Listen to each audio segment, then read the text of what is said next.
merci à vous. Donc, on va essayer en fait de pas être trop long. On a prévu 80 diapositives avec beaucoup d'images et des photographies. Et l'idée, c'est que peut-être, si vous avez des questions, n'hésitez pas à nous interrompre au fur et à mesure. Absolument, c'est le cahier des charges que nous nous sommes donné. Donc bonjour à toutes et à tous. Nous souhaitions d'abord vous remercier de cette invitation et bien sûr, nous nous réjouissons d'être parmi et avec vous. Nous sommes toujours admiratifs de la mobilisation des enseignantes et des enseignants dans cette manifestation. Nous sommes admiratifs également de l'organisation de ces manifestations à très grande échelle et admiratifs de l'accueil particulièrement prévenant qui nous est fait. Comme hier Sylvie Seb, nous regrettons de ne pas croiser Lucille Barberis et nous lui transmettons nos vœux de meilleure santé.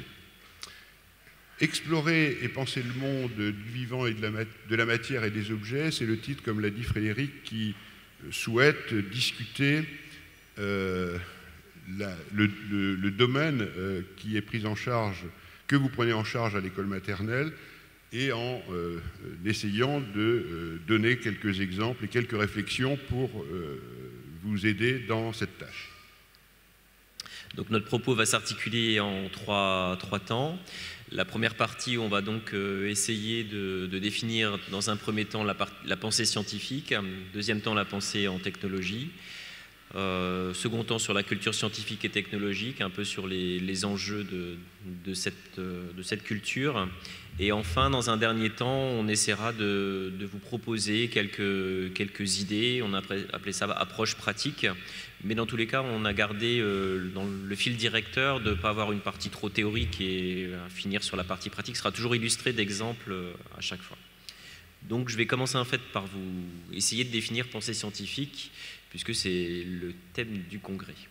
Alors par rapport à cette pensée scientifique, j'emprunte la première diapositive, une remarque à l'épistémologue Gaston Bachelard, qui dit que finalement, quelque part, la connaissance du réel est toujours une lumière qui projette quelque part des ombres, et ce qui renvoie en fait à l'idée que l'esprit scientifique est lié au doute. Alors, dans le manuel qui accompagne ce congrès, on avait développé la célèbre maxime de Descartes, qui commence par dubito ergo cogito, qui signifie donc je doute, donc je pense. Donc on ne peut pas penser finalement sans douter, et il semble que le doute est une des caractéristiques fondamentales de la pensée scientifique.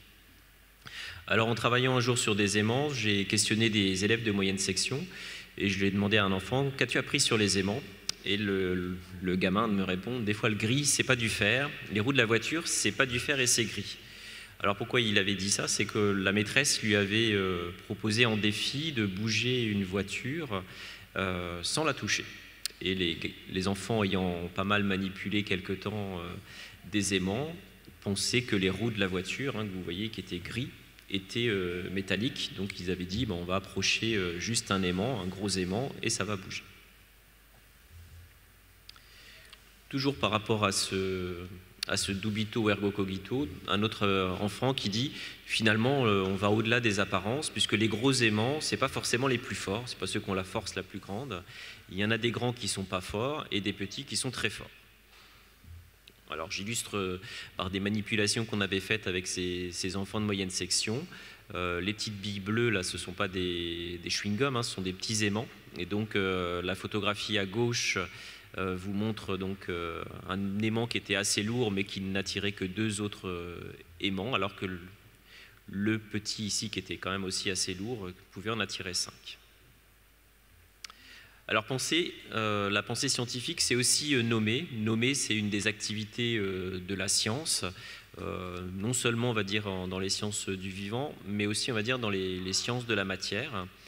Alors là, par exemple, utiliser des mots précis et du lexique, ça fait partie des apprentissages et de la construction de cette pensée scientifique. Toujours sur cette même question, il y a un enfant qui m'a dit « J'ai appris que les aimants, ça a une force ». Et l'enseignante avec qui j'avais collaboré visait de façon très explicite ce terme-là parce qu'il était indispensable pour nommer un certain nombre de faits, on va dire. Alors penser, ça peut être aussi classer, et la pensée scientifique, c'est trouver des régularités, énoncer un certain nombre de propriétés. Toujours à propos de cette question, un enfant qui me répond « les aimants, ça attire le fer », et on est bien sur une propriété générale, c'est sur les notions d'attractivité, etc. Donc un autre enfant qui me dit « des fois, on a deux aimants, ils ont la force de ne pas se coller, c'est-à-dire qu'ils ont éprouvé la polarité des aimants. » Un autre qui dit un petit peu après, qui me dit donc les aimants des fois, ils s'aimantent entre eux et des fois non. Quand on retourne l'aimant, ça ne colle plus, puisqu'en fait, à nouveau, le sens et la polarité de l'aimant a changé. Alors vous avez un petit peu des photographies qui vous illustrent ce qu'on avait fait, qui contribuent à ça. Donc classiquement, avec l'enseignante de moyenne section, donc on avait classé les objets en deux parties, pour observer ça.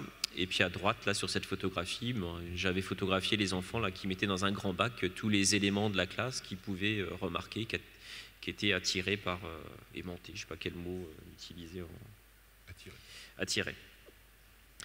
Là, sur ces deux photographies, vous avez donc des enfants qui font l'expérience vraiment de sentir qu'il y a deux aimants là, qui se repoussent sur la photographie de gauche, et qu'en fait, quand on en retourne un, eh bien, ils vont pouvoir s'attirer et s'accoler. Alors, je reviens toujours à René Descartes avec le discours de la méthode, et c'est l'idée qu'en fait, quand on essaie d'avoir une attitude scientifique, une pensée scientifique, il y a besoin d'une méthode. Alors, une méthode pour expliquer, pour comprendre, et une des premières nécessités, on va dire, qui apparaît dans le discours de la méthode, c'est qu'on est avec la raison. Il y a l'idée également qu'on travaille qu'on observe de manière systématique. C'est pour ça que j'ai rajouté, vous avez vu, on vient de l'Université Paris-Descartes et Claude Bernard, mais j'ai rajouté ici Claude Bernard, qui était un physiologiste du 19e siècle, qui a lui aussi mis en avant l'observation dans les sciences de la physiologie. Quand on est sur la méthode, la pensée scientifique, il y a souvent des émissions d'hypothèses qui travaillent sur une relation causale, c'est-à-dire si j'agis de telle ou telle manière, alors je devrais observer telle ou telle conséquence. Qui dit science dit expérience, c'est un adage qui est très discutable, enfin, pour moi qui suis plutôt biologiste, puisqu'on ne fait pas forcément des expériences, donc il y a une phase d'expérimentation. On verra tout à l'heure un peu les différents types d'expériences qu'on peut mener. Mais il y a l'idée donc qu'on va établir une vérité qui est vraie à un moment donné, et que la science et que la pensée scientifique doit permettre donc de construire des théories ou de contribuer à ce genre de construction. Alors à nouveau, donc, on essaie de mettre quelques exemples sur cette méthode. Donc là, c'est sur les conditions d'un phénomène.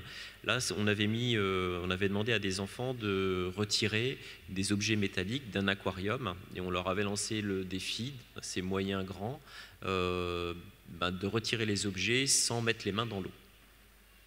Donc ça, c'est des moments de dialogue que j'ai attrapés pendant que les enfants parlaient. Ils étaient 8-9 autour d'un bac. Donc il y en a un qui dit par exemple, si on met une feuille entre deux aimants, ça peut les coller quand même, parce que la force, elle passe au travers de la feuille. Donc là, les enfants ont essayé de trouver un aimant adéquat. Un autre qui dit, alors tu vois, si c'est pas très près, ça peut plus l'attirer, il faudra un aimant super fort. Donc là, ils commencent à discuter sur des conditions pour pouvoir les attirer. Donc il faut donc un aimant super fort, un peu comme on a vu tout à l'heure. Et enfin, un autre enfant qui dit qu'il faudrait passer en dessous de la table, parce que la maîtresse, dans un deuxième temps du défi, avait proposé aux enfants, cette fois-ci, de ne pas pêcher les aimants. Parce que la première chose que les enfants avaient faite, c'était de construire tout simplement une canne à pêche avec un aimant au bout, comme à la kermesse de l'école. Donc voilà, vous avez l'illustration ici par une photographie. Donc les enfants qui avaient construit la canne à pêche et avec un fil pour les sortir.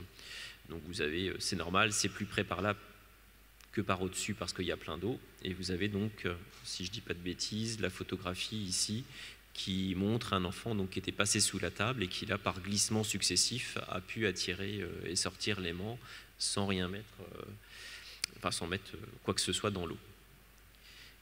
Alors, cette vue, c'était aussi pour dire que dans la pensée scientifique, il y avait cette idée de faire des expériences, il y avait l'idée de les dire. Vous avez vu que dans le défi que je vous présente assez rapidement, les enfants sont dans ce qu'ils pensent faire, etc. Mais il y a aussi l'importance de la représentation, que ce soit, on va dire, en biologie, sur des dessins d'observation, que sur la schématisation, comme vous le voyez ici. Donc là, c'est un dessin, donc à chaque fois qu'on faisait l'expérience avec cette professeure des écoles, on les invitait en fait à dessiner, à représenter à chaque fois. Et là, ce qu'on avait noté, ce qui nous avait vraiment plu, c'était le fait qu'ils représentaient par des flèches. Naturellement, il y avait des élèves qui avaient représenté le mouvement par des flèches. Donc idem pour celle-ci. Alors, en science, et pour construire la pensée scientifique, on doit essayer de construire des lois. Donc là, on a recherché un petit peu dans les différentes paroles des enfants, des marques de la généralité. Donc un enfant qui me dit, avec un aimant, on peut faire bouger les objets sans les toucher. Sur les aimants, il y a un côté qui s'aimante et un côté qui ne s'aimante pas. Donc ça, c'était des éléments qui, pour nous semblaient importants dans cette expérimentation, parce que au début, les enfants disaient, qu'est-ce que c'est? Il y en a qui se font des bisous, les aimants se faisaient des bisous, il y en a qui s'aiment, qui ne s'aiment pas. Donc on voit aussi l'avancement qu'ils ont pu, enfin le chemin qu'ils ont fait. Et pour terminer sur cette pensée scientifique, on est un petit peu sur une proposition donc, du didacticien André Jordan, qui dit que la pensée scientifique en classe, quelque part, s'articulerait autour de deux pôles, avec l'importance, on va dire, de la construction du problème, de la phase de questionnement. Et on reprend et on s'inspire en fait de la pensée bachelardienne qui dit en fait il faut développer le sens du problème chez les enfants pour après finalement résoudre ce problème. Et dans les programmes et les prescriptions, il est question d'investigation, la démarche d'investigation, dont vous avez déjà sûrement entendu parler, et de la structuration des connaissances. Donc voilà en gros la pensée scientifique telle qu'on pouvait la définir. Donc je vais passer la parole à Joël. Voilà, donc en contrepoint en quelque sorte de la pensée en sciences, qu'est-ce que c'est que penser en technologie? Y a-t-il des analogies, y a-t-il des différences, y a-t-il des contrastes? Alors là, pour essayer de caractériser, je reprends une question posée par un prof des écoles stagiaires qui disait ou qui me demandait, quand je fais de la compote en petite section, s'agit-il de technologie? Et il mettait sur sa fiche de préparation que l'objectif était les changements d'état. Alors c'est une réelle question parce que s'agit-il réellement d'une situation où on va découvrir le phénomène de changement d'état en passant du dur au mou, ou bien va-t-on penser en termes de technologue ou de technicien? La question est assez simple. Quand on fait une compote, il y a 3 critères à respecter. 1, il faut qu'elle soit bonne. 2, il faut qu'il y en ait assez pour l'ensemble des convives. Et 3, elle doit être prête à l'heure et éventuellement à une température convenable. Le 4e critère est effectivement les propriétés d'hygiène également, qui sont parfois délicates à respecter dans les pratiques enfantines. Mais en fait, il y a pensée technique à partir du moment où on respecte un contrat, des contraintes, des obligations et une finalité. Alors, s'agit-il, et là nous reprenons, hein, vous avez remarqué ou vous remarquerez que nous reprenons la formule chercher, dire, représenter. Là, il s'agit pour l'instant de faire et penser, parce qu'il y a une part ici d'éducation gestuelle, d'éducation motrice, de motricité fine, dans des opérations techniques de gestes qui impliquent également une posture et qui relèvent en quelque sorte d'une préparation au préapprentissage, en particulier de l'écriture, et qui ne contribuent pas systématiquement à l'éducation technologique. Mais que considère-t-on? Est-ce qu'on considère les opérations qui sont ici complètement individualisées, ou bien le processus de confection ou de réalisation d'un plat particulier? Il y a dans l'usage également, l'usage implique de penser. C'est-à-dire que le choix des outils, les essais, sont impératifs. Quand on peint des grandes surfaces, quand on fait peindre des grandes surfaces par les enfants, des grandes surfaces de papier ou de carton, le problème technique, c'est de choisir le bon outil. Va-t-on prendre un grand rouleau, un pinceau, des petits rouleaux? Donc, s'il y a possibilité de choix d'outils, alors il y a une pensée réflexive sur un choix, sans que ce soit formalisé, mais en tout cas des essais qui permettent ou qui enrichissent le capital expérientiel des enfants en découvrant des éponges plus ou moins grandes, des questions ou des outils qui sont susceptibles de répondre à la tâche ou aux besoins que l'on a.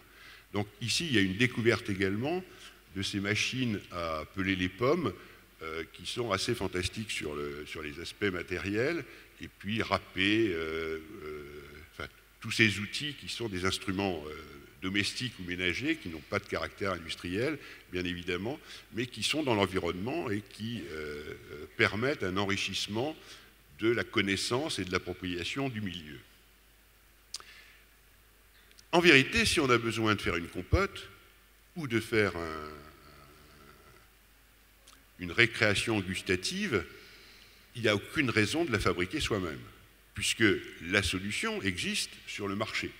C'est-à-dire qu'à partir du moment où on a l'idée et le besoin, il y a des contraintes qui font qu'on la fait soi-même, ou bien on choisit des solutions optimales qui sont les plus efficaces. Donc cette vue souhaite représenter en fait que pour résoudre ou répondre aux besoins de faire cette récréation gustative, on a des solutions toutes prêtes, ou bien on a la solution particulière qui est celle de la préparation que j'avais évoquée. Et en fait, il s'agit là de penser sur l'action et de penser pour le projet.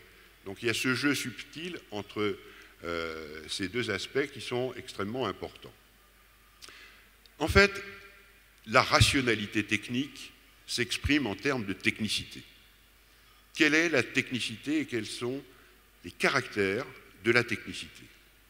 Alors, à partir d'une revue un peu générale des épistémologues des techniques, on peut dire qu'il y a technicité à partir du moment où il y a une action finalisée, c'est-à-dire dont le but est décrit et fixé. Il n'y a pas d'action finalisée lorsque la pensée juxtapose des actions au fil de l'eau. Quand les enfants construisent un objet avec des briques et que le projet évolue en fonction des briques qu'ils assemblent, il s'agit d'une action finalisée, certes, mais dont l'orientation n'est pas fixée a priori.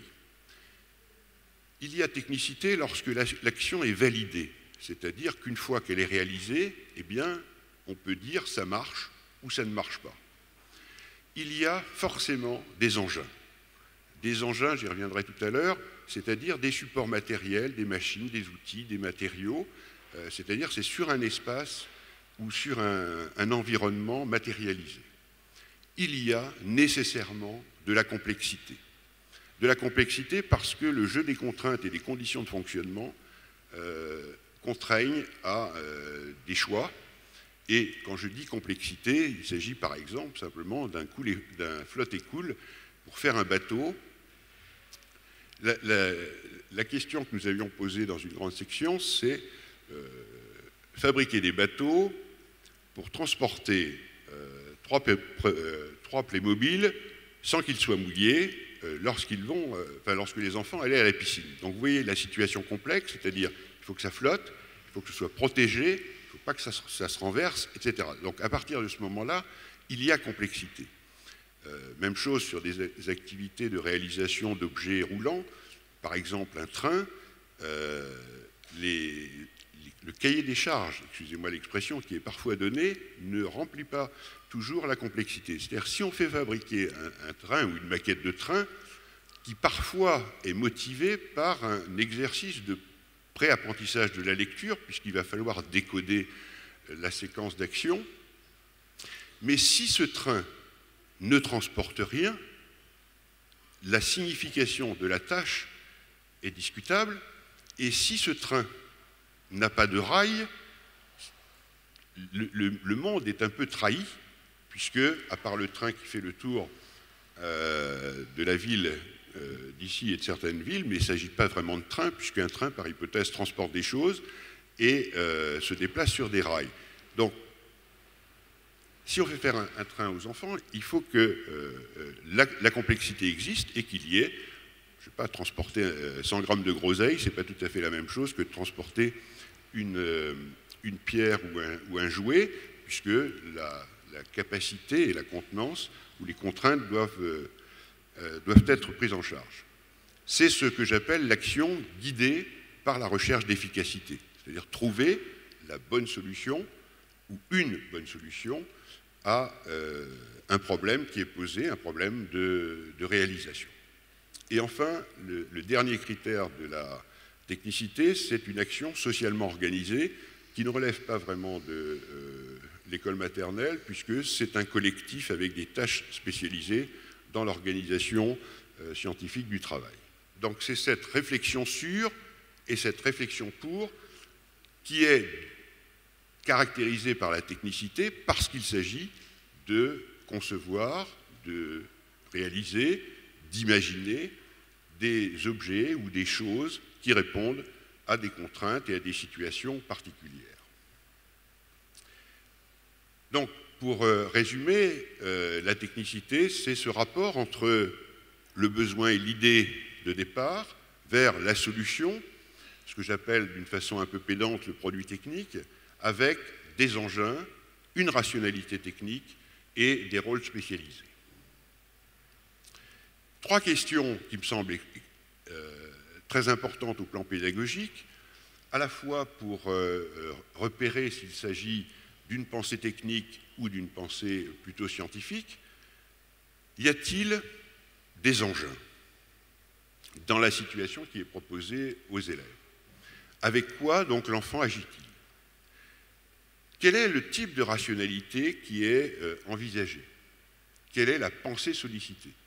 Est-ce qu'il s'agit de savoir comment ça marche, de pourquoi ça existe, comme dans le cas des aimants tout à l'heure, et quel est en fait le rôle du jeu symbolique qui est proposé, c'est-à-dire à quoi joue l'enfant? Est-il plutôt dans la peau d'un chercheur, plutôt dans la peau d'un ingénieur? Alors, bien sûr, avec ces mots qui prennent un sens dans la petite enfance, d'un observateur, d'un explorateur, c'est-à-dire quel rôle vous lui assignez en fait dans la tâche et quel rôle s'assigne-t-il dans l'activité qui lui est proposée? À quoi pense-t-il? Pourquoi pense-t-il? Sur quoi pense-t-il? Je reviens à la technicité puisque j'ai évoqué la question des engins ou de la présence des engins, et étymologiquement, l'engin renvoie à génie, le génie technique notamment, l'ingéniosité, l'ingénium, comme on le disait en vieux français, et l'ingénieur. Et j'ai représenté avec Léonard de Vinci cette pensée capable d'imaginer des solutions techniques à des problèmes qui n'ont été résolus réellement et matérialisés beaucoup plus tard. Je prends cet exemple pour compléter mon propos. Il s'agit de petits équilibristes que vous avez peut-être déjà réalisés avec un découpage de carton et de billes qui permettent d'abaisser le centre de gravité. Alors, il y a une exploration d'ordre scientifique qui est à quelles conditions y a-t-il équilibre? Les enfants pensent qu'il faut que ce soit symétrique, c'est-à-dire si les bras ne sont pas symétriques, c'est-à-dire s'il y a un bras plié, ça ne marche pas. Donc il y a toute une activité, je dirais, d'exploration, de détermination de lois. S'il n'y a qu'une seule bille, que se passe-t-il? Si on met des billes sur les pieds, que se passe-t-il? Donc vous voyez, une investigation, une exploration du monde de l'équilibre. Mais ça change complètement si on décide de décorer ou de faire en vraie grandeur un jeu d'équilibriste comme ça à la taille des enfants, avec des contours de leur corps pour avoir ces silhouettes. Parce que des problèmes techniques nouveaux vont se poser, c'est-à-dire que le matériau doit être très particulier. Les billes ne suffiront pas, il va falloir trouver d'autres solutions. Donc vous voyez que le changement, par exemple, d'échelle d'une activité modifie la façon de penser et les questionnements susceptibles d'être pris en charge par les enfants. On approche un peu de la fin de cette première partie de notre exposé et je voudrais évoquer les rapports entre technologie et science, ou pensée technique et pensée scientifique. La pensée scientifique est fondamentalement guidée par la validité. La validité, le vrai. La pensée technique est vraiment orientée vers l'efficacité. Alors je pense que vous avez observé finement hier soir sur la place cette machine à couper le jambon. Ils n'ont que dégusté. En fait. Vous n'avez que dégusté. Alors c'est là où votre curiosité et l'étonnement est important, parce que c'est une machine prodigieuse qui permet de couper une matière particulièrement sèche, hein, donc c'est la vue qui est à droite, et qui a un mécanisme. Donc vous voyez, c'est aussi cela la pensée technique ou la culture technique, c'est d'avoir un regard attendri sur les choses ou les machines un peu merveilleuses. On la voit assez mal puisque la photo est...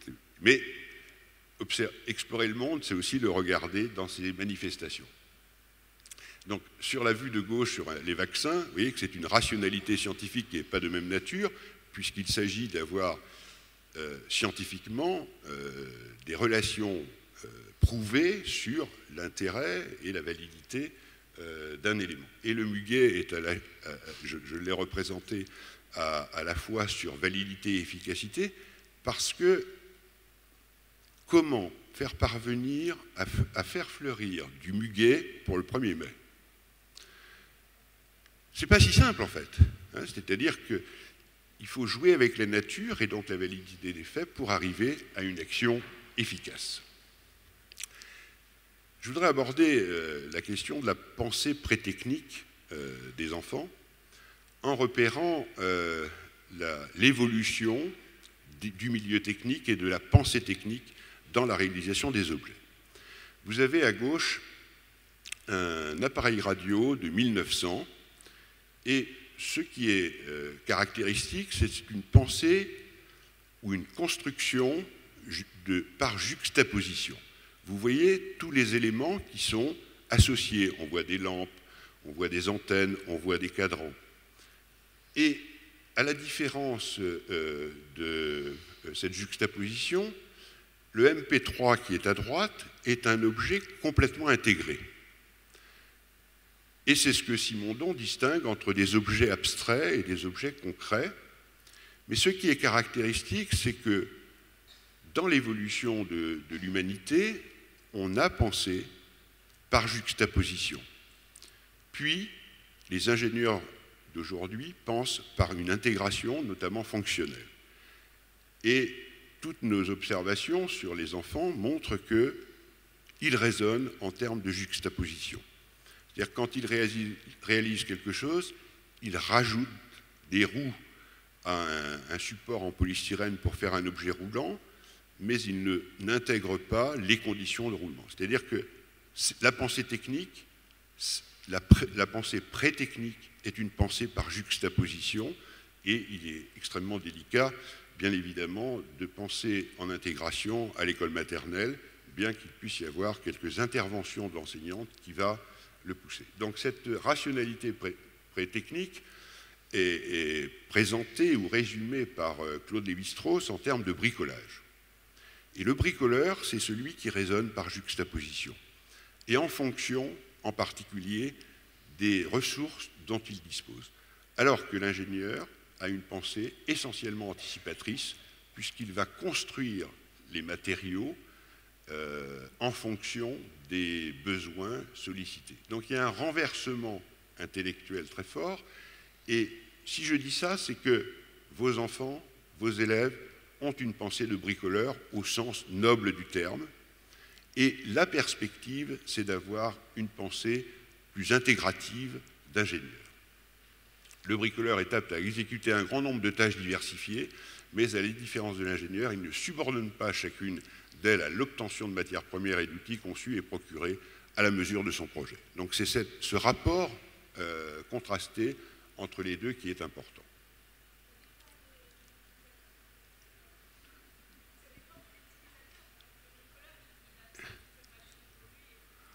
Vous avez absolument raison, c'est un autre aspect, voilà, c'est-à-dire que l'ingénieur travaille pour d'autres, et donc il y a une dépossession, c'est-à-dire que le besoin et le problème n'est pas de même nature.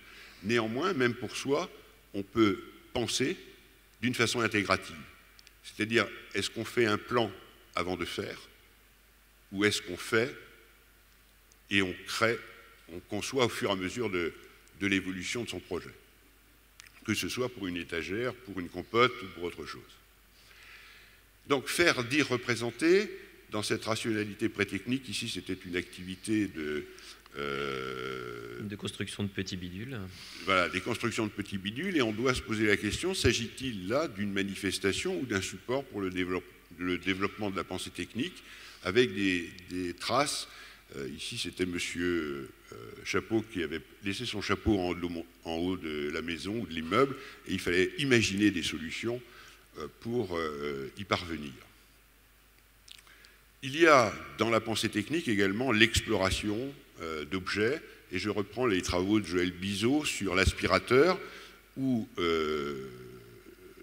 on force un peu l'étonnement des enfants sur comment ça marche, où passent les perles qui ont été aspirées, mais c'est aussi un super moyen de repérer des régularités, c'est-à-dire que tous les objets, ou certains objets se branchent et certains autres ne branchent pas, ça fait du bruit, ça n'en fait pas, donc un ensemble de perceptions qui permettent de repérer des régularités et de rejoindre les aspects développés par mon collègue tout à l'heure sur la pensée scientifique. C'est-à-dire, en gros, c'est pas très compliqué, penser à l'école maternelle, c'est rendre les élèves intellectuellement actifs et émotionnellement engagés.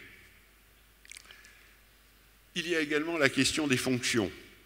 C'est-à-dire que la pensée technique est marquée par l'analyse fonctionnelle. Et vous connaissez ces activités dans les années 80 où on faisait discuter les enfants sur ces objets qui ne servent à rien, mais qui, sur le plan technique, sont particulièrement bien définis. Vous connaissez Karelman. Le plus bel objet de Karelman, c'est la cafetière pour masochistes. C'est-à-dire, je veux faire une cafetière qui me brûle. J'avoue que ce n'est pas forcément une pensée intelligente. Mais la solution, c'est effectivement de mettre la poignée du même côté que le bec verseur. Et là, il s'agit donc du peigne pour chauve. Très respectueusement, je ne vise personne de l'Assemblée, qui est la solution quand même la plus efficace pour un besoin déterminé. Mais vous voyez que la démarche technique est respectée, puisqu'il y a un besoin et il y a une solution.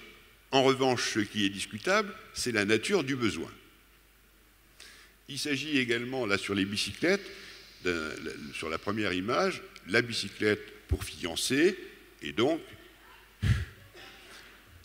qui permet de poursuivre une discussion tout en ayant des problèmes sans doute de coordination motrice. Donc, voilà l'interrogation sur les aspects fonctionnels, sur le à quoi ça sert, sur la pertinence du à quoi ça sert, et qui permettent de mettre en défaut des idées préconçues. Explorer le monde, c'est également distinguer Eureka de Bravo.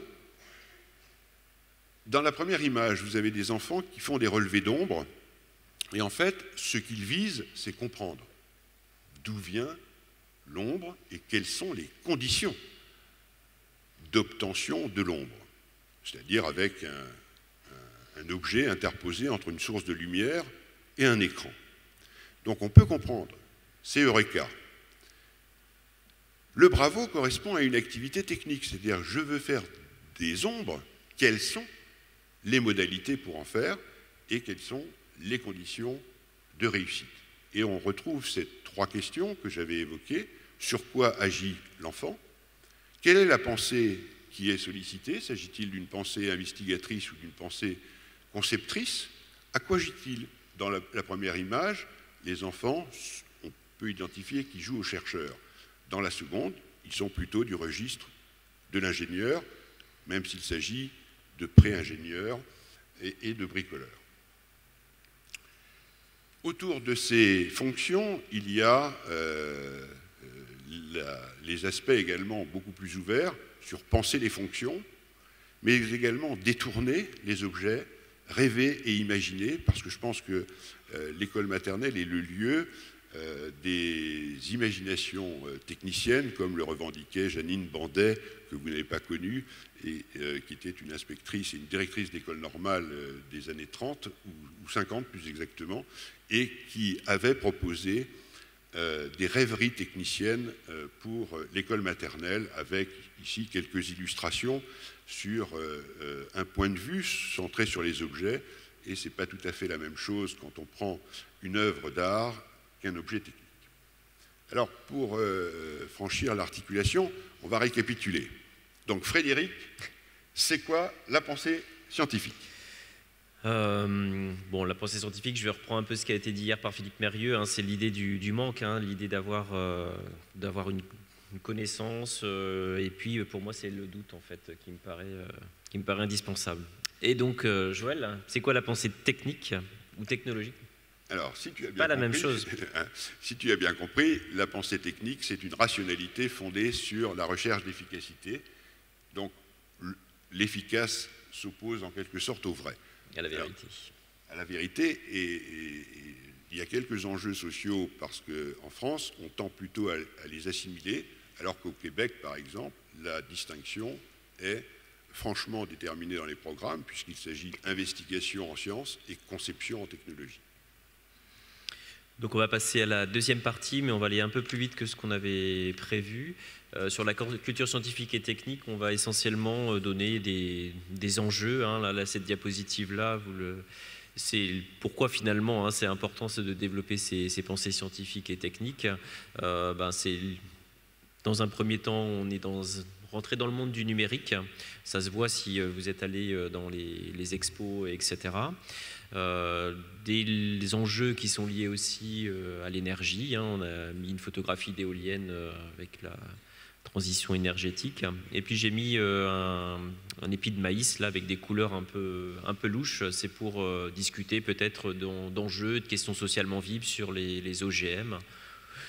En gros, hein, l'enjeu pour les futurs enfants que vous commencez à former, c'est qu'ils soient capables un jour de discuter sur qu'est-ce que c'est qu'un perturbateur endocrinien. Pour moi, c'est ça qui est important. Oui, surtout que c'est un débat fort dans les discussions actuelles. Là, ça reprend un petit peu ce qu'on disait tout à l'heure, hein, c'est-à-dire que là, la photographie à droite, c'est une photo que j'ai prise dans une classe maternelle il y a quelques années. Et la question, c'est l'enfant qui joue sur le téléphone portable de son père ou de sa mère juste avant de rentrer en classe et qui se retrouve avec cet objet-là devant lui. Quel sens ça a? Quel monde explorer? Alors ça, c'est une vieille illustration, mais malgré tout, c'est un petit peu, on va dire, la discordance. On avait préparé une phrase un peu compliquée, mais c'est l'idée que vous devez être consciente des discordances qui peut exister dans la classe, et puis essayer d'avoir une concordance, justement.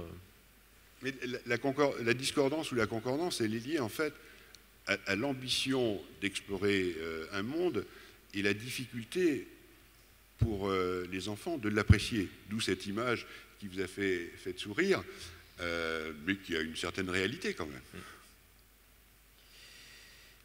C'est bon, je crois. Alors, le défi aujourd'hui de la culture scientifique et technique, c'est que nous sommes dans une révolution. C'est-à-dire que, comme en 1960 avec la modernité, nous sommes depuis le XXIe siècle, dans une mutation complète. Et la difficulté, c'est de penser ce monde contemporain qui là j'ai pris une illustration de la réalité augmentée, de la réalité virtuelle, où on a, vous avez tous joué avec les snapshots et autres, et cette réalité virtuelle qui mérite d'être comprise pour qu'elle soit utilisée, intégrée, réfléchie et discutée. Donc c'est cette complexité fonctionnelle et la simplicité structurelle des objets qui posent une question, parce que plus aucun objet ou beaucoup d'objets ne sont pas transparents. Hein, les tablettes numériques que vous utilisez sont relativement peu transparentes dans leur fonctionnement et dans leur conception. Donc les nanomachines qui sont utilisées, puisqu'on change d'échelle, hein, ce qui marque le XXIe siècle, c'est un changement d'échelle. On est à l'échelle de la nanoseconde, du nanomètre, et voire plus petit, et en même temps à des échelles beaucoup plus grandes, puisque la conquête spatiale va sur des échelles de temps complètement différentes. Donc il y a ces problèmes d'échelle de temps, il y a ces problèmes de réseau, il y a tout le phénomène de numérisation et les nouveaux moyens et dispositifs. Donc comment accompagner ces mutations sociales, économiques, technologiques et scientifiques, mais aussi donc fondamentalement culturelles, pour rendre les enfants maîtres du monde d'aujourd'hui et non pas du monde d'hier. Dans cette perspective, Marilyn Coquillet avait proposé 3 types d'exploration et d'expérience. Les expériences pour voir, essayer, explorer, donc qui est de l'ordre de la familiarisation pratique, des expériences pour tester, contester, argumenter, qui sont des investigations empiriques, et des expériences pour démontrer, conceptualiser, modéliser avec des élaborations théoriques. Il est bien évident que les 3 registres sont présents dans les activités d'école maternelle, mais que c'est le premier qui est le plus développé. Alors, il y a à propos je pense que on a tous des yeux d'enfants sur ces objets-là. Vous les utilisez tous et toutes. Mais alors, pourquoi, quand j'appuie là, il se passe quelque chose? Est-ce que vous avez fait une exploration? C'est-à-dire, si j'interpose une feuille de papier, est-ce que ça marche encore? Vous n'avez jamais essayé ça, peut-être? Ça marche ou ça ne marche pas? Si j'en mets 2, ça marche ou ça ne marche pas? Jusqu'à combien ça va marcher? Et si je mets une bouteille, si je touche avec une bouteille, faut être débile hein, pour se poser ce type de questions. Hein. Enfin, faut être curieux. Hein, vous voyez, vous avez souri en critiquant, mais est-ce que ça marche? À votre avis, ça marche ou pas? Non. Alors, si je mets une bouteille avec un peu d'eau, ça marche ou pas? Ben voilà, je vous invite à faire ces explorations du monde en vous posant les questions que vous pourriez inviter ou inciter à poser. Donc, je ne vous livre pas, bien sûr, la solution, parce que l'enjeu est plutôt d'essayer de comprendre et de se poser des questions, même si certaines réponses ne sont pas là. Mais vous voyez, vous avez vu le lien logique qui existait entre l'exemple des aimants que présentait Frédéric tout à l'heure, et puis cela. Peut-être que non. Alors, un indice, c'est champ magnétique et champ électrique. En vérité, ça marche parce que c'est un phénomène électrostatique avec les doigts. C'est pour ça que ça ne marche pas si vous avez des gants. Et donc, à une certaine distance, vous avez un champ électrique qui vous permet de toucher. Mais amusez-vous d'explorer ce monde. Je peux vous dire tout de suite que si vous la mettez dans la baignoire, vous allez découvrir ce que c'est que le phénomène d'étanchéité. Alors, j'ai mis également les petits robots qui se généralisent actuellement dans les classes maternelles pour redécouvrir en quelque sorte les big tracks des années 80, où on a là une pensée algorithmique qui est fondamentale, qui avait été développée par Papert, et puis subitement ça avait disparu du monde. Et là, je pense que ce sont des supports d'activité extraordinaires pour anticiper une action, pour programmer des actions en les validant directement. Donc on conclut cette seconde partie, hein, donc assez rapide, sur une citation de Jean-Louis Martinand, donc qui, au sein du congrès de l'AGEM à Metz, qui s'intitulait « Culture technique pour quelle humanité ?» Joël devait y être aussi d'ailleurs. Non. Si. Ah oui. Donc découvrir de la nature et des objets à l'école maternelle, c'est d'abord travailler à enrichir donc, le registre du référent empirique qui avait donc été évoqué sur la diapositive précédente, mais aussi commencer à construire quelques concepts qui structurent les représentations de ces objets et de ces phénomènes. Donc à quand un prochain congrès AGEM sur la culture technique pour quelle humanité?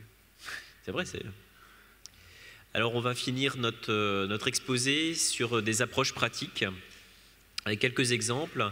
Et les premières idées, finalement, c'est comment lancer des activités scientifiques et ou technologiques.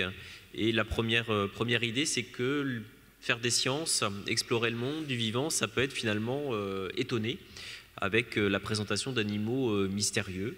Là, par exemple, est-ce que c'est un ver qu'on voit à gauche? Est-ce que c'est un insecte? En fait, en vérité, ce sont deux formes d'un même animal. Donc peut-être mettre en élevage des animaux, puisqu'il s'agit ici de vers de farine, qui sont des élevages très faciles à mettre en place dans des classes maternelles et qui étonnent. Et ça ne pose pas de problème d'hygiène, contrairement aux lapins et autres. Vous n'êtes pas trop obligé de vous en occuper pendant les vacances. L'étonnement, alors il y avait un ouvrage de Legrand qui s'appelle « La pédagogie de l'étonnement » qui, à mon sens, mérite d'être relu attentivement. Il y a un ouvrage qui vient de sortir chez Debook sur l'étonnement également. C'est pratiqué notamment dans les entreprises et les écoles japonaises où ils font des rapports d'étonnement, c'est-à-dire que savoir s'étonner, savoir, alors pas tout à fait s'émerveiller, dont j'ai appris aujourd'hui que c'était s'espanter. Vous avez vu, j'enrichis mon vocabulaire par les ouvertures que m'offre ma vie professionnelle. Non, mais j'étais interrogatif sur le petit espanté. Et donc, ce qui est très bien, c'est qu'il y a la réponse dans le texte. Alors, je reviens à l'étonnement. Donc, ça tourne. Mais dans quel sens? Et comment fait-on pour que ça tourne dans l'autre sens? Si on le renverse également. Donc, vous voyez cette exploration systématique où on découvre un peu pour se faire plaisir et éventuellement pour comprendre le hasard des résultats et pour déterminer des conditions et éventuellement quelques lois ou quelques régularités repérées. Même chose sur pourquoi ça rebondit. Est-ce qu'une bille en verre rebondit? Est-ce qu'une bille Enfin, pourquoi ça rebondit en fait? Est-ce que si je change le support, ça va rebondir plus ou moins? Vous voyez, ces explorations systématiques qui font qu'on arrive à s'étonner et à se poser des questions et donc à réfléchir et à penser dans des situations qui sont interrogatives. C'est ce que je disais tout à l'heure, l'essentiel, c'est rendre les élèves intellectuellement actifs et non pas passifs, c'est-à-dire qu'ils ne soient pas transformés en des opérateurs agissants, mais plutôt dans des rôles sociaux qui sont celui de l'inventeur génial et délirant,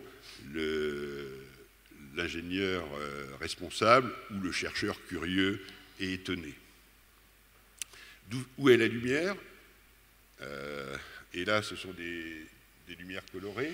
Là, c'était une sorte de défi. Hein, si vous étiez à Dijon, c'était un atelier que j'avais mené. Hein, c'était d'où vient la lumière. Et en fait, le des défis qu'on peut lancer à des enfants, c'est voilà, c'est un chanteur. Hein, là, c'est le festival guitare, pause guitare. Là, et le chanteur est très exigeant. Hein, Renaud est très exigeant puisqu'il veut être éclairé en jaune, mais avoir, par exemple, une ombre violette. Et donc, on peut lancer ce genre de défi qui permet donc l'exploration des lumières et des ombres de couleurs. Alors ça, c'est une histoire de balles et de rampes. Ceux qui se rappellent un peu des documents produits par la main à la pâte dans les années 90, et puis de certaines conférences de Catherine Le Drapier ici même au congrès AGEM. Souvent, elle me souvient l'avoir entendu parler de ces balles et de ces rampes pour aller de plus en plus vite, plus loin, etc.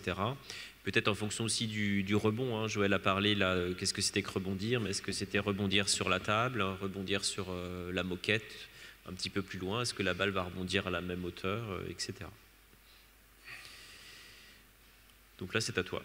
Ah, c'est à moi. Oui. Donc, peut-être pour structurer, donc, nous proposons 3 types d'approches. L'approche collection, l'approche investigation, l'approche réalisation. Et l'approche collection, on va sur les catégorisations.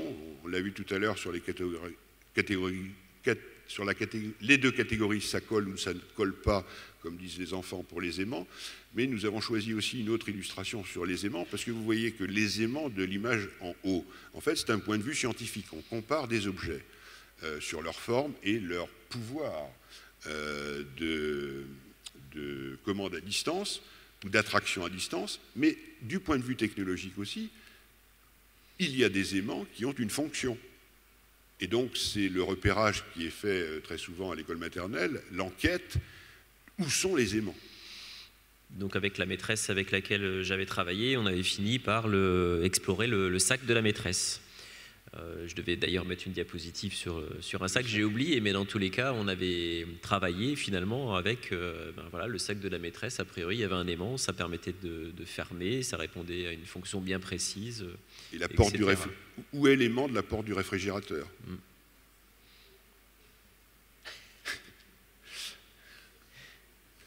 Alors, dans les collections également, mais ça, ce sont des activités classiques, où on a ici, sur l'exemple des brosses, non pas pour apprendre à être une brosse à reluire, mais plutôt pour interroger les aspects fonctionnels, c'est-à-dire pourquoi il y a une telle diversité, à quelle fonction, à quels usages cela répond, qu'est-ce que c'est, comment ça s'appelle, à quoi ça sert. Donc des catégorisations, et ça c'est une compétence cognitive importante, c'est-à-dire faire des catégories, c'est-à-dire avec des critères qui permettent de faire des groupes, et non pas avoir un grand groupe qui est autre cas. Comment on s'en sert, c'est pareil, pas pareil. À chaque congrès GEM, il y a dans la présentation des travaux des activités de catégorisation qui sont particulièrement explicites et intéressantes. Même chose sur ces collections, donc en quoi c'est fait, d'où ça vient, les gants de boxe, les gants de toilette, etc. Comment c'est fabriqué et de quel monde ça relève. Le gant de boucher à droite, vous voyez que c'est un monde artisanal qui n'est pas le monde domestique, donc avec la question en filigrane qui est quel monde on fait explorer? Est-ce qu'il s'agit du monde de proximité des enfants ou d'un monde un peu plus éloigné, d'un monde vraiment distant? Quelle découverte et quelle exploration, surtout de quel monde s'agit-il? Et on va revenir aux collections avec... vous voyez la cafetière pour masochistes et la série des fourchettes, la fourchette pour manger les spaghettis, etc. Donc la brosse à multi-usage et puis des chaussures un peu particulières. Donc des intrus avec la question mais à quoi ça sert? Comment c'est fabriqué? Même si le à quoi ça sert, c'est à faire sourire, ça a la fonction, la solution technique remplit bien cette fonction. Plus sérieusement, là, on va dans la partie... très sérieux, je ne te permets pas. La partie biologique, donc là, c'est la partie des choses. Donc là, il y a quelques photographies de fruits, avec ici, on va dire, des graines. Hein. Si vous regardez bien sur ces 3 photos, on voit des graines. Là, on voit la graine de l'avocat ici. Ici, donc, des graines qui sont prêtes à s'envoler. Donc, le phénomène qui est associé à ça, c'est la dispersion et la dissémination. Et enfin, donc, on voit des graines sur ce faux fruit, puisqu'en fait, la fraise est un faux fruit. Normalement, un fruit, on doit trouver à l'intérieur une graine ou des graines. Donc, voilà, par rapport à ces familles usuelles, des mots qui ne sont pas les mêmes dans le monde courant, vous savez, les fruits, etc. Alors ici, vous connaissez, c'est Lego Dacta qui propose des défis. Hein, c'est maman et papa hippopotame qui pleurent parce que bébé hippopotame est tombé dans le ravin. Donc c'est une approche défi. Comment faut-il, quel objet faut-il faire pour le relever? Alors les enfants mordent assez bien, bien qu'ils soient loin d'une réalité. Hein, donc ils jouent à inventer. Parfois ils ne jouent pas parce qu'ils considèrent que c'est décalé. mieux vaut trouver des situations plus proches de la réalité. L'une qui marche très bien, c'est la clé de la boîte à lettres est tombée dans le trou d'égout. Comment faire pour la récupérer? Donc là, ça peut rejoindre les solutions des aimants, ou bien le ballon est dans l'arbre, comment le faire descendre? Bricolage et pensée pré-technique dans ces objets ou ces réalisations qui sont souvent fréquentes et qui montrent bien la juxtaposition, enfin la pensée en juxtaposition. Alors très souvent, c'est qualifié d'une activité esthétique ou artistique parce qu'on n'ose pas les désigner en tant qu'activité technique.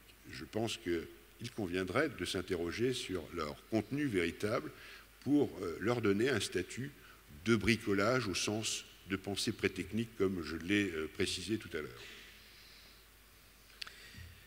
Alors là, justement, donc on avait demandé à des élèves de moyenne section d'imaginer, de construire des objets roulants à partir de ce qu'il y avait dans la classe. Donc là, vous avez deux productions d'élèves. À gauche, Marie, qui, quand on lui a demandé alors, pourquoi c'est un objet qui roule, elle a pris cet objet dans la main et a dit c'est comme la tondeuse de mon papa. Et enfin, donc Charles, qui a pris en fait juste l'objet que vous voyez devant vous et qui nous a fait comme ça. Et donc voilà le genre de production d'élèves. Alors, une remarque, quand on travaille avec les enfants sur les objets, ils réagissent toujours en schème d'utilisation sociale. Et vous voyez qu'ici, la tondeuse, elle est associée au père, avec les questions de parité. Si la maman aime bien tondre, visiblement, elle n'a pas le droit, puisqu'il y a un partage des tâches qui est fait. Mais quand on essaie de faire catégoriser des objets, la première réaction, ou le premier type de catégorisation, ce sont les schèmes d'utilisation sociale, c'est-à-dire la référence familiale. Les aspects fonctionnels n'apparaissent pas tout de suite. Ensuite, le deuxième critère, ce sont les critères de forme, tous les objets qui sont ronds. Par exemple, si vous donnez un certain nombre d'objets qui indiquent l'heure et qui indiquent la température, les enfants vont rassembler ou catégoriser en fonction donc, des schèmes d'utilisation sociale, puis de la forme, et éventuellement en termes de fonction, ce qui veut dire que ça n'est pas spontané. Alors un petit peu plus loin, on avait travaillé toujours avec les enfants, cette fois-ci avec du matériel de recyclage. Donc là, par exemple, avec la maîtresse, on avait une petite perceuse. Les enfants devaient nous dire où la maîtresse devait percer le trou pour mettre la tige. Et voici des paroles d'enfants qui nous disent si les roues de devant et de derrière se touchent, comme sur la photographie, alors ça penche d'un côté, ou peut-être parce que les tiges ne sont pas bien placées, et ça ne roule pas. Un autre enfant qui nous dit les roues vont de travers et elles se sauvent. Et autre remarque, un enfant là qui construit un autre objet roulant. Donc quand c'est trop serré, les roues, ça frotte contre la boîte et ça roule pas bien. Et là, en fait, ce qui est intéressant, c'est qu'au fur et à mesure donc, de cette exploration, de ces constructions, il y a des problèmes qui se posent, des problèmes techniques, et les enfants vont les résoudre au fur et à mesure. Et voici la solution technique qui a été trouvée par un gamin qui a dit à la maîtresse, moi je vais prendre des pics de brochette un petit peu plus longs, comme ça les roues ne risquent pas de se toucher. D'autres approches pratiques qui sont liées cette fois-ci à l'observation du vivant, assez classique, à la biologie on associe, donc là vous avez différentes activités, et un petit peu comme tout à l'heure, là vous avez des questions que j'ai posées aux enfants, qu'as-tu appris sur les phasmes? Donc après documentation, observation, des enfants qui disent s'il y a un danger, le phasme fait semblant d'être en bois. On apportait tous les matins au phasme du lierre frais, et assez rapidement les enfants ont remarqué que c'était celui qui était frais qui était grignoté en priorité. Donc il a grignoté le lierre, il mange du lierre, il aime les feuilles bien fraîches. Quand j'avais apporté mon terrarium, j'avais dit aux enfants, dans le terrarium, c'est un petit peu, il y a plein de choses mélangées, il y a des œufs et il y a des crottes. Donc ça c'était important pour pas que la tsem elle vide le terrarium donc ils avaient observé, les enfants, que les œufs étaient ronds, ils ont un petit couvercle blanc, et les crottes, elles sont allongées, elles sont toutes noires. Et un enfant avait explosé l'œuf dans ses mains, et dedans c'est liquide, c'est comme les œufs des poussins. Il y a l'idée ici que dans toutes ces activités, on va avoir des activités d'observation pour connaître et acquérir des compétences. Je vous remontre simplement vite fait à quoi ressemble un phasme. Et voici donc des dessins. Donc là, j'ai juxtaposé volontairement une production initiale à gauche d'un enfant qui finalement n'avait pas compté le nombre de pattes, bien observé. Vous voyez le fait qu'au début, le gamin met un petit visage. On avait d'autres avec des sourires. Il y a la représentation enfantine. Et après observation successive entre ce qui avait été dessiné et ce qui était dessiné, donc des enfants qui font le bon nombre de pattes, qui font des pattes articulées. Un insecte, c'est un arthropode, on retrouve cette partie-là. Et on avait observé avec eux les mandibules. Donc là, c'est vraiment le même enfant, mais on est quand même passé d'un sourire à, en quelque sorte, on va dire, une représentation de mâchoire. Alors ça, c'est un travail qui avait été mené avec Joël Bizot. Donc j'emprunte quelques diapositives là sur les perforatrices, avec une succession d'activités libres et d'activités orientées en atelier ou avec toute la classe. Et finalement, je trouve que ça illustre bien tout ce qu'on a pu vous raconter, avec tout d'abord une découverte et une manipulation libre de différents modèles de perforatrices. On a fait varier ensuite les différents papiers. On a ensuite travaillé avec les enfants sur comprendre comment ça marche, le fonctionnement. Et puis après, donc, des activités à visée esthétique, on va dire, qui sont assez présentes. Ce matin, quand on est arrivé, on nous a donné des roues dentées, pas des engrenages, vous avez bien remarqué. Oui, puisqu'il y a engrenage à partir simplement de l'existence de 2 roues dentées. Ensuite, on a mis en correspondance, on a fait faire aux enfants, donc mettre en correspondance des machines, des feuilles perforées et les confettis.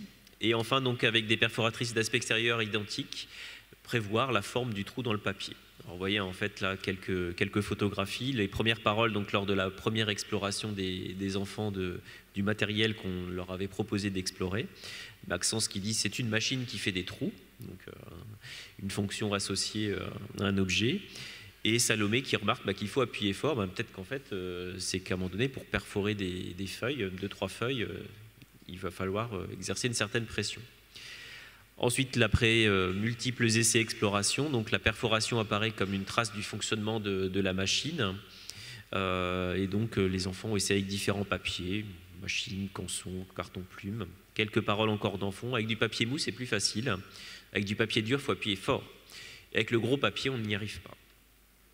Et enfin, donc des activités de mise en correspondance que vous voyez ici, avec des motifs. Joshua qui dit « J'ai attrapé un ange », que vous apercevez ici. Et pour faire un sapin vert, il faut du papier vert, que nous dit Julien. Donc là, d'autres activités, colle le motif sous la perforation correspondante. Donc là, l'idée, c'est que par rapport à ces activités d'exploration du monde des objets, on arrive à explorer différents domaines, le domaine technique, le domaine mathématique, et enfin le domaine artistique. Je vous ai parlé de côté esthétique. Alors on va terminer en fait par une dernière approche qui est liée en fait à des recherches que je mène dans un LEA, un lieu d'éducation associé, qui explore en fait les relations entre les sciences et la littérature de jeunesse, qui est soutenue par l'IFE. Alors on travaille avec des albums de fiction réaliste, il y en a toute une série, donc vous avez peut-être déjà vu des présentations. Il y a Plouf qu'on peut travailler assez facilement, Un poisson est un poisson, Les 10 petites graines, il y en a pas mal sur on va dire en biologie, sur tout ce qui est germination. Et aujourd'hui, je vais vous parler en fait d'astronomie, et ça renvoie un peu à ce qui a déjà été évoqué hier, c'était s'appuyer sur l'imagination des enfants, l'imaginaire, avec quelques aspects un peu de psycho. Là, j'ai mis dans son approche du réel, le jeune enfant accorde une grande place à l'affectivité, l'imaginaire et l'intuition, qui sont en fait des points d'appui et des leviers pour travailler. Ensuite, c'est l'idée que les astres et les phénomènes associés sont très présents dans l'univers enfantin. C'est très facile pour un enfant de 2 ans de dessiner une lune, dessiner un soleil, les étoiles. C'est des choses qu'ils connaissent. Et dans un article publié dans Grand N, il y a Isabelle Bastide qui remarque que les albums sur l'astronomie qui sont dans les classes vont très loin en fait en termes de contenu abordé, et que finalement il y a moyen de travailler sur un peu ce paradoxe entre imaginaire et réalité, et que quelque part l'entrée en éducation à l'astronomie avec des albums de fiction est finalement plus adaptée qu'avec une modélisation complexe qui suppose avec les enfants des boules de polystyrène, des choses comme ça, et que c'est pas adapté à leur âge. Alors voilà la séquence qu'on a menée dans une classe de grande section. en six séances, qui reprend cette démarche d'investigation. Les 2 premiers temps assez classiques, une lecture offerte par l'enseignante. Et après, la question, c'est que fait la Lune la nuit? Un album d'Anne Herbot, que vous devez connaître, je sais qu'il y a des amatrices de cet auteur. Et finalement, on leur a demandé, est-ce que c'est vrai, qu'est-ce qui se passe, etc. Et puis en séance 3 et 4, après ce débat un peu sur la relation réelle et imaginaire, on a mis les élèves en 3 groupes. Un groupe sur les protagonistes qui apparaissent dans cette histoire, les objets du ciel. Après sur l'alternance jour-nuit, donc sur une explication entre le jour et la nuit. Et enfin, donc, dans cet album, la Lune est représentée par un personnage qui a un bonnet. Et en fait, ce bonnet, ce sont les phases de la Lune. En fait, les enfants ne voient pas forcément que l'album raconte et montre les passages de la Lune. Et enfin, la phase de structuration, les enfants ont réalisé des posters avec l'aide de l'enseignant de l'ATSEM et on les a fait parler là-dessus. Alors, je vous donne quelques images. Vous voyez, que fait la Lune la nuit? Elle ferme les volets et rideaux. C'est l'heure du grand dodo. À peine levée, elle s'applique à dessiner quelques milliers d'étoiles pour la Voie lactée. Alors, dans la deuxième séance, vous voyez la maîtresse qui dit « Vous croyez qu'une lune a des yeux, un nez, une bouche ?» Les enfants « Non !» Comment est-ce que l'on peut savoir si la lune a un nez, des yeux et une bouche? Et Liam qui dit « Moi je sais, j'ai vu sur mon Kididoc, parce que j'ai vu dessus, elle n'a pas un nez, des yeux et une bouche. » Donc vous voyez qu'ici, en fait, les enfants n'hésitent pas vraiment sur le caractère de la lune. Pour eux, on n'est pas dans l'imaginaire. Souvent, on prend un peu les enfants pour des imbéciles quelque part. C'est toujours le côté on fête Noël avec eux très très longtemps et des fois, les enfants, ils nous font croire qu'ils y croient. Alors, ce qui est apparu aussi dans les discussions qu'on a enregistrées avec l'enseignante, là, c'est et le soleil, est-ce qu'on le voit la nuit? Joanne qui dit non, il est dans le ciel, mais on ne le voit pas. Il est au-dessus des nuages, dit Maëlys. Et à votre avis, pourquoi est-ce qu'on ne le voit pas? Christophe dit parce qu'il tourne autour de la Terre. Oui, il a vécu cette expérience que le soleil il bouge et il va dans les autres endroits où c'est pas la même heure. Et vous voyez que malgré on va dire ses paroles qui sont géocentrées, il sait qu'en fait il y a des fuseaux horaires. Il a peut-être dû prendre l'avion un jour, ce Christophe. Et Owen qui nous dit se cache derrière des montagnes. Donc ça, c'était pendant les 2 premières phases. Et après travail, on va dire, vous voyez qu'il y a des savoirs qui sont déclarés. Là, c'est ce que j'ai pris. Jules qui dit l'espace, c'est plein de gros cailloux énormes et d'étoiles aussi. On a représenté avec des paillettes des milliers d'étoiles. On a fait Saturne, une planète avec son anneau. Djibril qui dit la Terre et la Lune tournent autour du Soleil. On a dessiné des fusées qui vont sur la Lune parce que les astronautes y vont sur la Lune, qu'il y a des trous, parce qu'une météorite est tombée dessus, elle a fait un cratère. La Lune, on peut aussi la voir le jour, elle ne dort pas pour de vrai. Neila qui dit la Terre tourne sur elle-même. Toutes les planètes, elles tournent autour du Soleil, donc toutes sortes de savoirs qui sont déclarés. Ça ne veut pas dire qu'ils savent pour la vie, parce qu'on sait que beaucoup de personnes ne savent pas que la Terre tourne autour du Soleil. Et puis on avait dit donc qu'on allait clore un peu là-dessus et qu'on va respecter notre contrat, que vous puissiez nous poser des questions. On finit sur cette phrase qu'on avait écrite, on était fiers de l'avoir écrite, qui était « Penser le vrai dans l'exploration du monde, n'interdit ni de penser le beau ni le bien, ni de rêver », c'est de la part, vous avez vu que c'était un peu un leitmotiv, le côté rêver, mais quelque chose qu'on n'a pas dit aussi tout à l'heure, c'est que dans la pensée scientifique, c'est fait appel à l'imagination. Je crois que c'est aussi un élément important. Pour construire une théorie, il faut être imaginatif. Nous vous remercions infiniment et nous vous souhaitons bon congrès. Merci à vous.